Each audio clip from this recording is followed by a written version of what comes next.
కూర్చొని మీరు కాంట్రాక్ట్లు వేస్తే కాంట్రాక్ట్లు వేసిన వాళ్ళందరినీ మేము బెదిరించేస్తాం, జైల్లో పెడతామంటే ఏమనుకుంటున్నారా మీరంతా?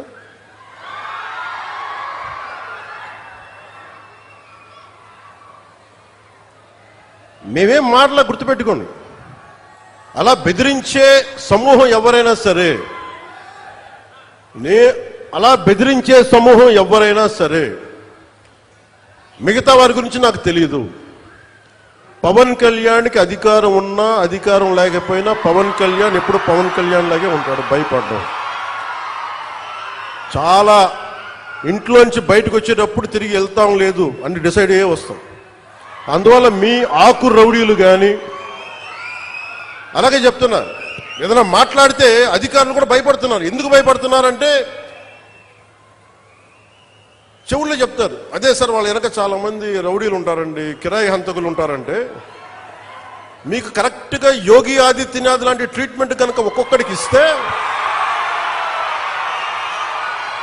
ఒక్కొక్కడికి రౌడీజం అంటే కాలు కాలు కీలు కీలు తీసి మడత పెట్టి కింద కూర్చోపెడితే, అప్పుడు కరెక్ట్గా చెప్తా, కరుడు గట్టిపోయిన జీవితకాలం ఒకే మనం వాళ్ళకి ఏకీభవించవచ్చు, ఏకీభవించకపోవచ్చు. నక్సలైట్స్ తోటి, వామపక్ష తీవ్రవాదులతో మనం ఏకీభవించవచ్చు, ఏకీభవించకపోవచ్చు.